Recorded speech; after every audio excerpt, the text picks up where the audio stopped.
What's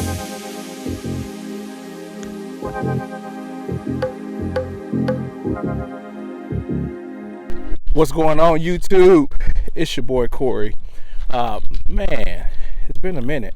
I've been super busy, but we got a lot of snow here in Texas. I want to make a little video about the quad. I know you've been wondering what's going on, may have some questions about the quad. Just to recap a couple of you guys, feels like a blizzard out here, right?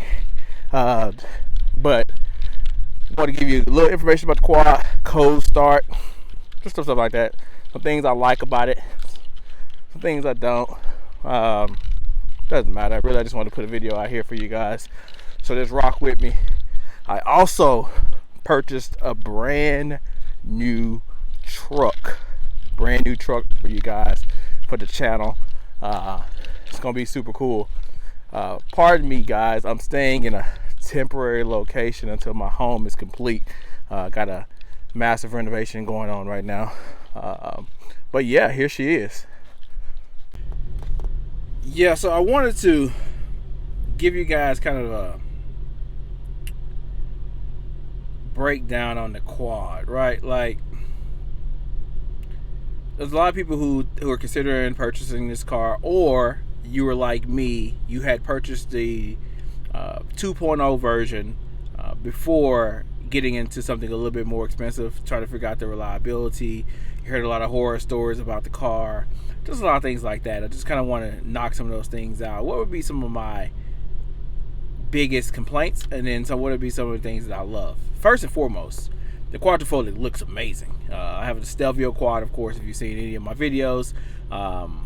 Looks freaking phenomenal. Sexy car. It's Italian, of course, so it's very attractive vehicle. The interior, the Alcantara is nice, the carbon fiber is nice.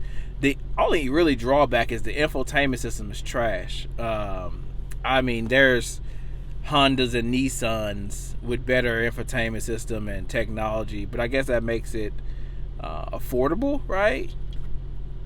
At the $89,000 price range, so it makes it affordable-ish. So they don't have any of the side cameras or any of that stuff, like some of your newer modern cars. I mean, Honda Accords even have that now. So I don't know. Look, I'm not here to judge. I just know that there's far less more luxury cars with it. What am I gonna do with this particular car? Right now, again, I'm sitting at 23,000 miles. I absolutely love my car. I love how it drives. Alfa Romeo sent a survey asking, like, how can they keep me in the brand? And I just stated that the FCA merger would probably be the best thing to keep me in the brand, for the simple fact that they could leverage some of the resources from Dodge, the Hellcat, those Chargers, and maybe take on the behavior of Dodge. And what I mean by that is, I would like for them to be aggressive in challenging the horsepower and putting out there what we want, and actually listening to the consumer, instead of putting out all these SUVs, per se. And I know people gonna say, well, SUVs sell and manufacturers have to make money and blah blah blah blah blah, right? But at the same time, every brand has a halo car perspective. So you have the Acura NSX, doesn't sell that much at all, period. I think they kind of dropped the ball on that, to be honest. It looks really good though. Then you have the Nissan GTR, Nissan GTR, which hasn't been changed in 12 years pretty much, or more. Then you have your C8 Corvette for Chevrolet, and the list goes on of these halo cars. The Audi R8 halo car, the Lexus LFA, did they still make that? No, LC400, LC450, whatever that is, that Lexus doesn't sell much either. Yeah, I think I kind of made my point as why they didn't make them. But either way, maybe a coupe, something exciting that we would literally be doing. The GTA and the GTM, are amazing vehicles. But again, I feel like on the American side, on this side of the river or this side of the ocean or this side of the world, we get shorted, and we've gotten shorted in the Alfa Romeo brand. I was one of the first to come to the brand, and I guess that's kind of one of those things to where you kind of had to bite the bullet for being one of the first. And I came with the hopes of them being innovative, right? And so there's some new models coming out, the Tenali, another SUV, and then probably another SUV, and then probably another SUV, right? But I was hoping by the time I got rid of the Giulia TO Sport that I had, the TI Sport that I had, that there would be something more exciting for me to purchase, like a C63 AMG or M4, right?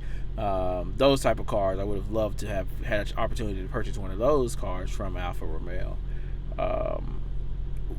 What are some of my biggest gripes? I don't really have any gripes about this car, honestly, man. If you watch any of my other videos, I had a fuel rail leak, and that was massive. But again, it was covered under warranty. But other than that, the cars have been really good. Everything that happens with this car has really been electronic issues. So computer issues, CPU issues, so things like that nature. Would I buy it again? Definitely.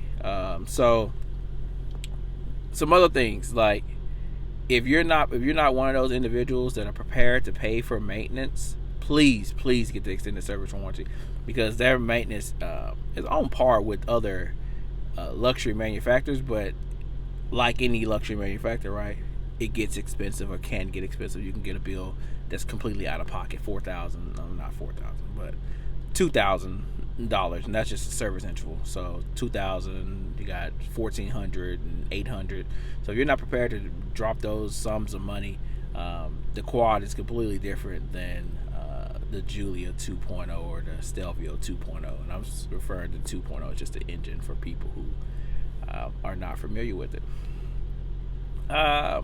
Just wanted to make this informative, man. Honestly, I just really want to thank you guys. I hope you guys had a great holiday. 2020 was amazing as far as car releases are concerned in the car industry. Now, a lot of the shows were postponed, and the world did go to crap with COVID, and a lot of people did lose their jobs, and I hope that everyone is able to rebound in 2021. Again, I'm just an average guy trying to find his way on YouTube, make some videos. So again, if you have any questions about anything Alfa Romeo related, again, I've owned and own multiple of the vehicles. I also just purchased, again, as stated earlier, a brand new 2020 truck. I'm going to bring that to the channel. You can guess what it is. I mean, I'm going to give you a hint. It's foreign, of course. And so I'm going to bring that to the channel as well. But again, man, I just thank for you guys for all the love, and I hope that everyone has a better 2021 than they did 2020, and that I hope our world can get back to some type of level of normalcy, and that we can all unify, because the world in our country in particular has been very divided. So again, I want to shout out to all my subscribers. I really appreciate you guys. I'm like at 270, something like that. But hey, you matter. I thank you for commenting, liking, and sharing my videos. Trying to think if there's anything else in this vehicle that, oh man, the exhaust sounds good from stock. People change a lot of stuff on the cars, but I'm not really a modded guy. But if you want to see some modifications done to some of the other things, the truck will be modified, lifted, and I'm thinking about doing a build series on a different truck, an American-made truck as well. But I don't want to put it all on the same channel because I'm not the person that changes channels. But hey, I'm rambling right now. Hey, Happy New Year. Again, I'm Corey. This is a foreign story. I really appreciate you guys.